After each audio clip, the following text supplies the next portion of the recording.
channel. uh, Part 2 of module 2 memories. So we have saw in the previous video that how SRAM works, how in that SRAM we have two classification like synchronous and asynchronous, and what are its structure and what is a block diagram. And today's topic is uh, it's on multi-port memory. The disadvantages of some of the single memory is that single port memory is like read and write operation can be done in a one part of the face, that's all. And if you see in the current world or with the technology with the embedded system, we need a faster memories, and space also required more. So base considering these criterias and drawbacks or challenges, they have invented multi-port memory. As In the first point, you can see that a single port memory with just one port for writing operation and a reading operation, it's very difficult, as I told. Like it's basically used for less application. It has only one address input, even though the data connection may be separate into the input and output connections. As we know that, as I explained in the previous video, that what are all the attributes required for the memory design, or a block is required for the memory design. So based on that, second point says that one address input, and even though the data connections will be like separately, data input will be there, data output will be there. That is also makes a disadvantage for single port memory. And the last point says that a single port memory can perform only one access at a time. Okay, it can either can be read or write, both at a time we cannot do it. So considering these whole criterias or challenges faced by the embedded system, or for microprocessor, they have invented multi-port memories. So let's see what is multi-port memories are. So a multi-port memory has a multiple address inputs with corresponding data inputs and outputs. Once again, I'll repeat. A multi-port has multiple address inputs with the corresponding data inputs and output. It can perform as many operation concurrently. Basically, concurrently means here parallel operation can be done at a time, which is not there in your single port memories. Okay, so it can perform as many operation concurrently with the address lines. Okay, the most common form of multiple port is dual port memory. Basically, this is also called as a dual port memory. Okay, so here in the figure you can see that A1, DE1, Dout1, enable 1, WR1 and clock 1. As I told, considering SSRAM as an example as a dual port, A1, D in 1, D out 1, enable 1, WR1 and clock 1. This is one phase of one side of your port of SSRAM.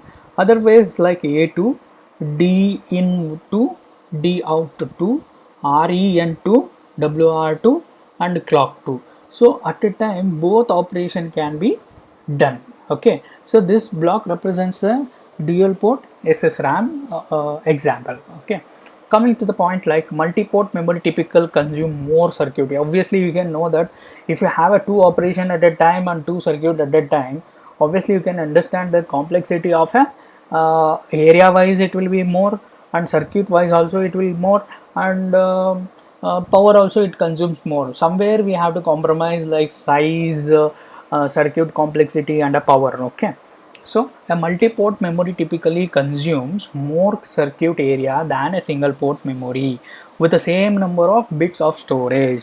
Considering only 8-bit or 16-bit or 32-bit space, even though we are considering same thing, but these are all the disadvantages or compromise. We cannot call it that as a disadvantage. We have to compromise somewhere because we have to operate more operations at a time, right? Since it has separate address decoder and a data multiplexer for each access port. So decoder has been designed for the access of your memory. And the last point says, however, the cost of the extra circuit area is warranted in the some applications. such as high performance graphic processors, or it may be speed network connectivity, we are going to use a SSRAM as a multi-port memories. Okay, so here the application specifies that graphic processors and your high speed network connectivity. Okay, and suppose we have a one subsystem producing a data to store in a memory, and another subsystem can access the data to process in same way. So as I told you, like we have, if I take it one particular SSRAM port, okay, or a memory space, you have a dual operation can be done. So that is also called as a dual can be subsystems.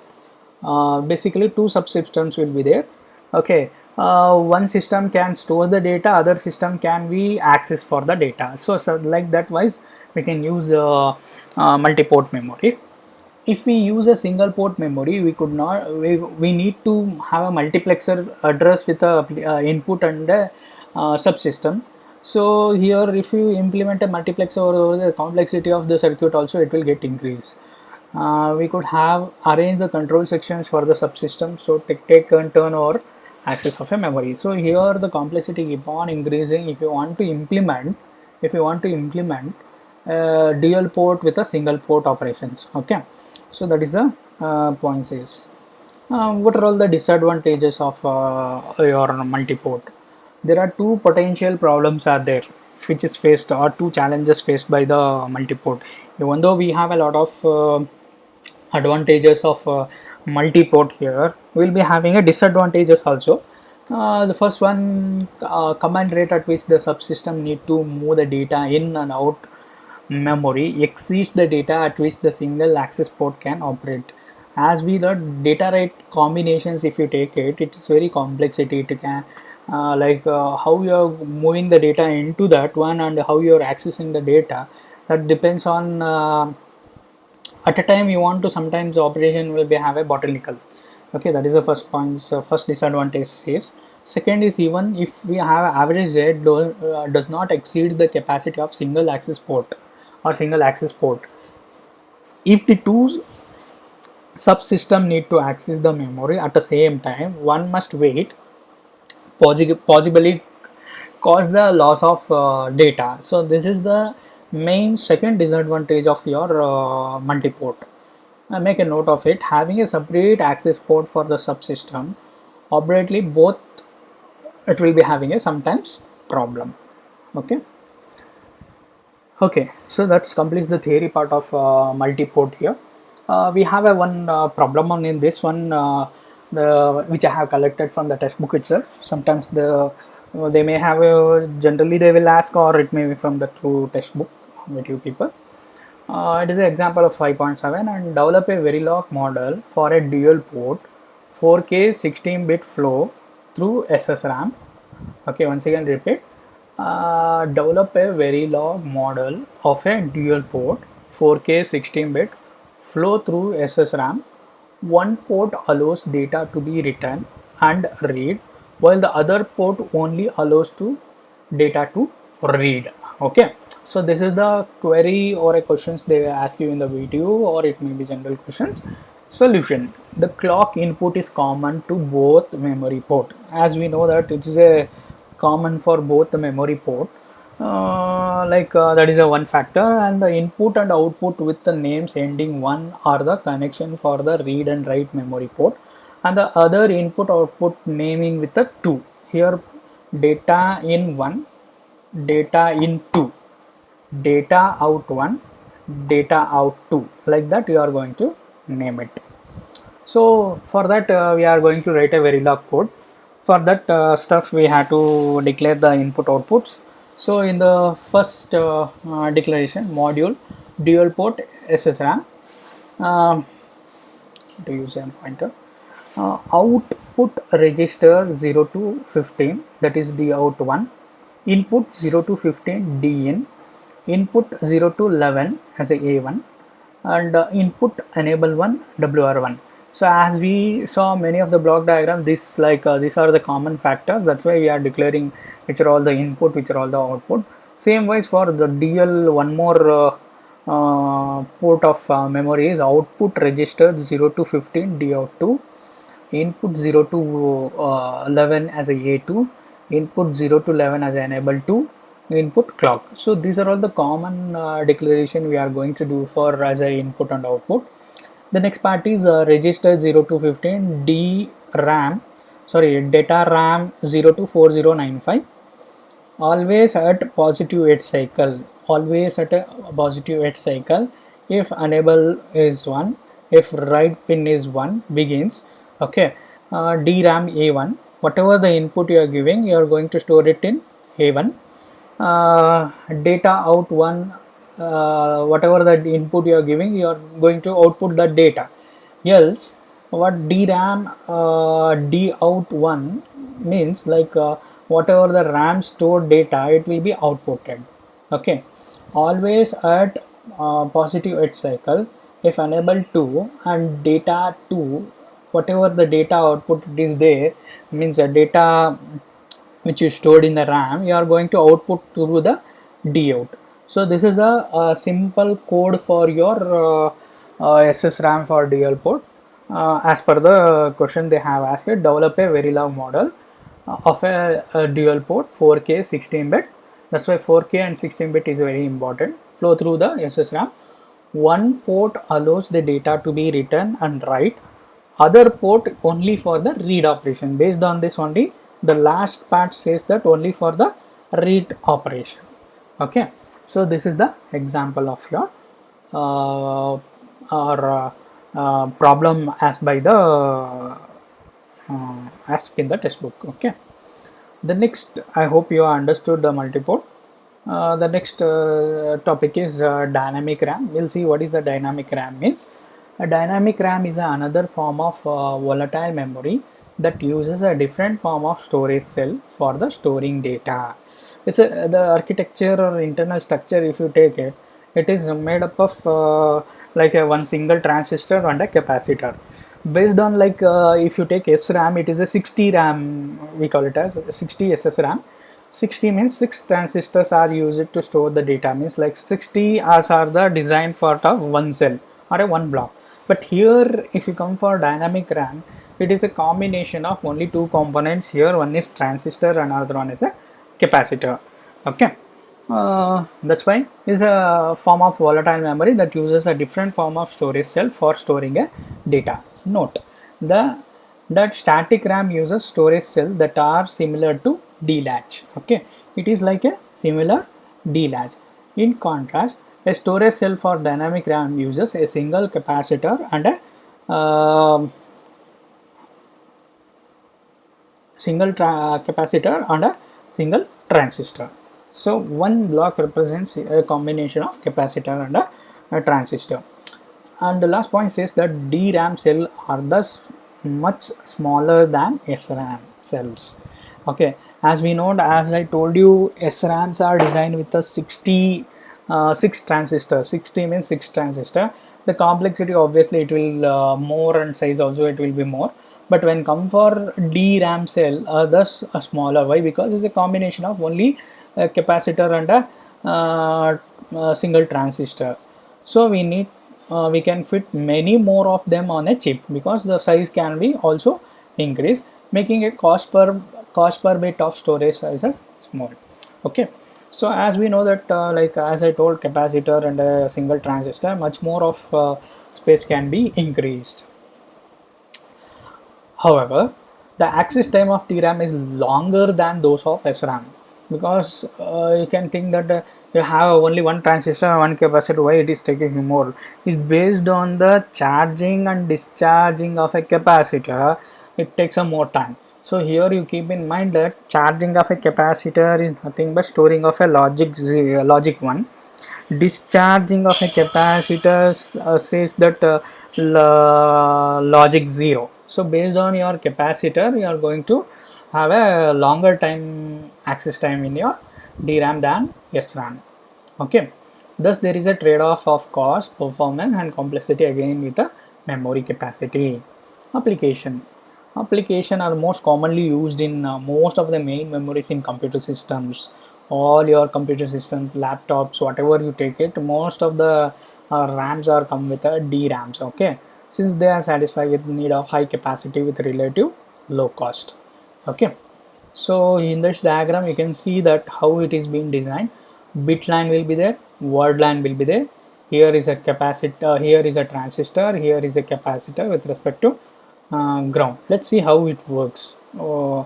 Working. A RAM represents stored 1 or 0 bit in a cell by the presence or absence of charge on a capacitor. As I told you, capacitor stores the charge or discharge the charge. Storing a charge is nothing but logic 1. Discharging of a capacitor says that logic 0. When the transistor is turned off, the capacitor is isolated from the bit line, thus storing the charge on the capacitor. Okay. So based on this, two operation can be done: to write or to read. To write to the cell, the DRAM control circuit pulls the bit line high. So the control circuit will be there as like an amplifier for that. Okay, pulls the bit line high or low and turn on the transistor. Thus the charging and discharging of the capacitor can be done. Okay, so like based on high and charging of a capacitor will be done, and based on the low operation means discharging of the capacitor can be done. Okay, to read from your DRAM means to read from a cell, the DRAM control circuit pre-charges the bit line to intermediate level that turns on the transistor. So based on this only, the capacitors, whatever it stored the data, it will be can be extracted from there. Okay. So as the charges on the capacitor and the bit line equalize, the voltage on the bit line either increase slightly or decrease slightly depending on the whether the storage of a capacitor can be charged or discharged. Here the sensors are designed, as I told, amplifier or control circuits will be there. A sensor detects and amplifies the changes, thus they determine whether the stored will be logic 1 or logic 2. Here blue color highlighted, why? Because it's a very important point. Another property of DRAM cell is that while the transistor is turned off, the charge leakage from the capacitor happens. Okay, this means that dynamic applied to the DRAM. Okay, and same wise like that control circuit must read and store the value in each of the cell in a DRAM before the charge decays too much. This process is called as a refreshing, because as I told, it's a refresh every time, means every 64 millisecond we have to refresh the DRAM. Okay, otherwise we may lose the data. Okay, and as I told, like it's a collection of banks and all. So here the main key point is that why it is called dynamic, because when the transistor off, a small leakage charges will happen in the capacitor, that is called dynamically.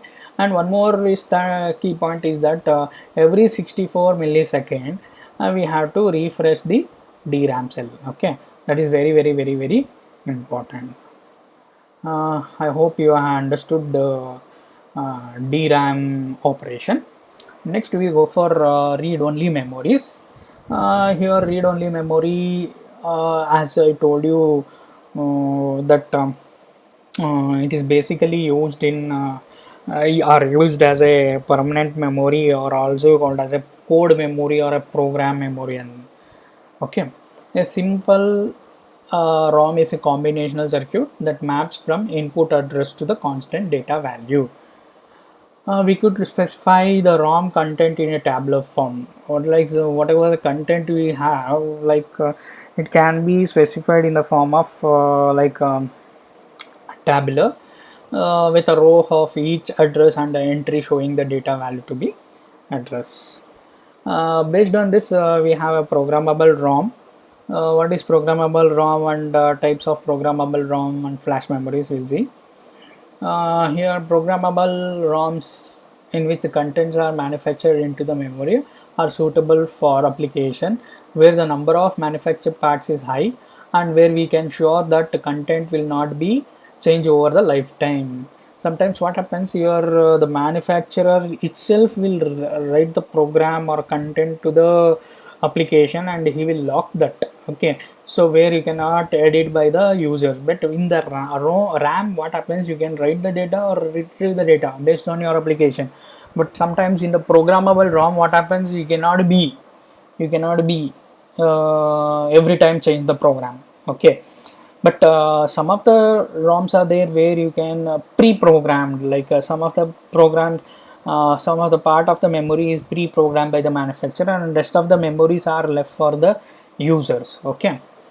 In another application, we could prefer to able to revise the ROM content from time to time, or use form of low cost or low volume productions. Okay, sometimes what happens, pre-program whatever we have done, and other part of the memory we can use for different application. That is the meaning of that, right?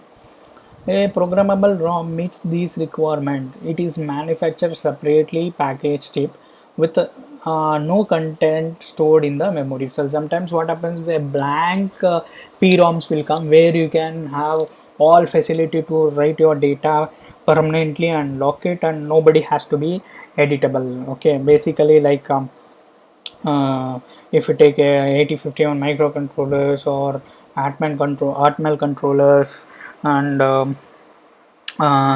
like Motorola ICs, if you take it, big controller ICs and all, if you take it, you can be programmable by user, and or depend on the application. Then you can separate it, separately lock it, and nobody has to be used. Okay, the memory contents are programmed into the cell after manufacture, either using a special programming device like in system programming. Nowadays in system programmings are used in MUBI and MUSIS, where we have a facility of separate circuit where it can be burned permanently through the flash magic or something. Some softwares are used. So this is about your programmable ROM. Then coming to the flash memory, so basically nowadays most of the applications, if you see, flash memories are used in all the embedded systems. Let's see what is these things are. Most new designs uses flash memory, which is a form of electrically erasable programmable ROM. Basically flash memories are electrically erasable programmable ROM. Okay, once you store your data, you can erase it by using electrical activities or electronic circuits. It is organized so that a block of store can be erased at once, followed by programming of individual memory location. At a time, the whole block's content can be erased. That is nothing but a flash. A flash memory typically allows only a limited number of arrays. Limited number of arrays operation can be done, and programming operation can be done. Sometimes the manufacturers specifies the lifespan of memories. So there you can see that how many times you can erase the data, or how many times you can write the data can be done. Okay, thus flash memories are not suitable for replacement of RAMs. Okay, there are two kinds of flash memories are available in the market. Basically, NOR and NAND flashes are there, referring to the based on the organization of these two. Most of the applications has been done. Commonly, blocks like 16, 64, 128, or 256 bytes of space will be available. In a NOR flash memory, location can be written or once per erase, or read or arbitrary number of times in a order. Okay, so this is about theory part, and you can see here in this diagram a flash memory structure. Here this part, you can see like green color, red color with a description of drain, gate, and a source. This is normally a gate operation, how it look like. And this blocks represents like this diagram represents that as a huge collection of transistors connected in a rows and columns. So let's see how the operation can be done. As we know, a transistor consists of three terminals: drain, gate, and a source. For a programming time, during the programming time, a 6 volts is given for the drain, 12 volts is given for the gate, and source is given as a 0. Okay, for programming, that is nothing but writing operation. During erasing a data, what you are going to do means open the terminal of drain, give the gate as a 0 volts and 12 volts for your source. During that time, what happens, whatever the data content is there in the transistor, it will be erased, or it can be erased. Okay, to read the operation, what you are going to do means, drain is given 1 volts, gate is given 5 volts, and 0 volts is given for your source. During that time a read operation can be done. So this is how you are going to flash your memory. Flash in a second, flash in a write operation, flash in a read operation can be done. Okay, I hope you understood the module 2. These are all the topics of module 2. And the last topic is error detection and correction. Let's see only the definition part of error detection and correction. Error detection and correction are the technique that enables the delivery of digital data over an unreliable communication channel. There are two types of errors may occur here. One is a hardware error, or it may be software error. Software error means it internally causes the software error, and hardware error is basically caused by the externally, by short circuit or the high voltage with respect to ground. That times what happens, they maybe have a chances of error detection and can be corrected. Okay, so based on this only you are going to do your error correction and error detection. I hope you understood the module 2. In the coming video I will be going for switch over to the module 3. Okay.